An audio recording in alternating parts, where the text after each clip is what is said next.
సైదాపురం మండలం నుంచి వచ్చాము. మాది కలిచేడు. నా పేరు మాధవి. మాకు ఇల్లు దగ్గరే మాకు కనీసం 50 మీటర్ల దూరం కూడా లేకుండా మద్యం షాప్ పెట్టున్నారు. మేము అక్కడి నుంచి తీసేసి బయట పెట్టుకోమని చెప్పి మేము అడుగుతున్నాము. అడిగేటప్పుడు ఒక విలేకరు వస్తే ఆయన్ని కూడా కాలర్ పట్టుకొని ఒక ఓనర్గా ఉండే మద్యం షాప్ ఓనర్ చాలా ర్యాష్గా ప్రవర్తిస్తున్నాడు. మీరేం చేసుకుంటారో చేసుకోపోండి అని మాతో గొడవకి దిగినప్పుడు అందువల్ల మేము కలెక్టర్కి చెప్పుకోవడానికి ఇక్కడ దాకా వచ్చున్నాం సార్. కలెక్టర్ మేము మాట్లాడి మేము చేస్తామని చెప్పారు. అక్కడి నుంచి తీసేసి వేరే దగ్గర పెట్టుకోమంటున్నాం సార్. ఆ పిల్లలు ఉండేది స్కూల్కి వెళ్ళే పిల్లలు, ఊర్లో వాళ్ళు అందరూ అదే దారిని నడిచే దారి అది. అందుకని అక్కడి నుంచి తీసేస్తే వేరే దగ్గర పెట్టుకోమంటున్నాం. స్కూల్ పిల్లలు, కాలేజ్ పిల్లలు అదే దారిలో నడవాలి. కానీ నైట్ టైము 9-10 అనకుండా ఏ టైం అంటే ఆ టైము బస్సులో ప్రయాణం చేసేవాళ్ళు అదే రూట్లో 4 ఊర్లు ప్రయాణం చేయాలి సార్. ఆ 4 ఊర్లు ప్రయాణం చేస్తూ ఇప్పటి వరకు అంటే ధైర్యంగా ఏ టైం అయినా కూడా పోగలుగుతున్నారు, రాగలుగుతున్నారు. రేపు ఆ మద్యం షాప్ అనేది అక్కడ పెడితే స్త్రీలకి ధైర్యం అనేది ఉంటుందా?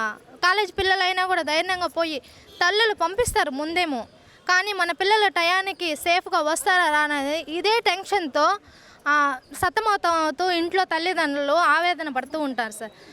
మా మనవి ఏంటంటే దయచేసి ఆ మద్యం షాప్ అనేది ఇళ్ళ మధ్యలో పెట్టకుండా ఎక్కడైనా బయట ఎడారిలో పెట్టుకొని మీ బిజినెస్ మీరు చేసుకోమని మేము చెప్తున్నాం. మీరు పెట్టుకోవద్దు చేయొద్దని మేము అనట్లేదు. దయ ఉంచి అందులో ఇళ్ళ మధ్యలో కనీసం డిస్టెన్స్ దానికి దీనికి కనీసం ఒక 50 మీటర్లు కూడా లేదు. ఇళ్ళ మధ్యలో దాని తగ్గట్టు పక్కనే అంకమ్మ తల్లి, మేము 40 సంవత్సరాల నుంచి ఆమెకి పూజ చేస్తున్నాము. ఆ 40 సంవత్సరాలు పూజ చేస్తే అదేమన్నా అంటే గవర్నమెంట్లో కలుస్తుందా అనేసి అని అన్నారు. అవన్నీ మేము అడిగిన దానికి వీడియో షూట్ చేస్తారని మేము మా ఊరు విలేకరుని పిలుచుకుంటే అతని కాలర్ పట్టుకొని, అతని పేరు సురేంద్ర అంట, వైన్ షాప్ ఓనరు, అతనేమంటే కాలర్ పట్టుకొని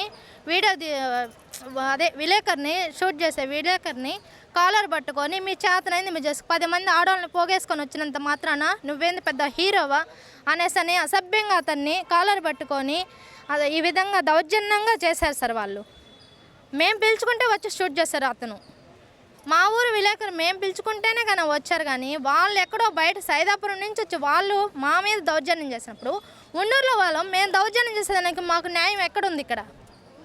అందుకని దయ ఉంచి ఆ షాప్ అనేది అక్కడ తీసేసి వాళ్ళేం కట్టుబడితో కాదు సార్, కంటైనర్ ఎక్కడైనా తీసుకొని వెళ్ళి పెట్టుకోవచ్చు.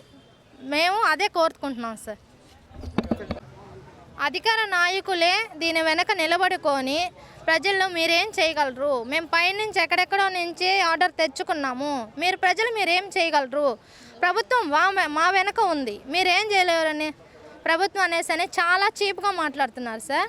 దీంట్లో పెద్ద పెద్ద నాయకుల చర్య ఉంది, దీంట్లో చాలా అసభ్యంగా. అప్పటికి మేము కొంతమంది మాజీ ప్రెసిడెంట్లని నాయకుల్ని విచారిస్తే వెళ్ళిపోయిన సురేష్ అనే అతను చాలా బ్యాడ్ హ్యాబిట్గా మాట్లాడారు సార్. పెట్టుకుంటే మీదేం పోద్ది, మేము ఎంతో ఖర్చు పెట్టామనేసి అని ఏదేదో మాట్లాడుతూ ఉన్నారు సార్.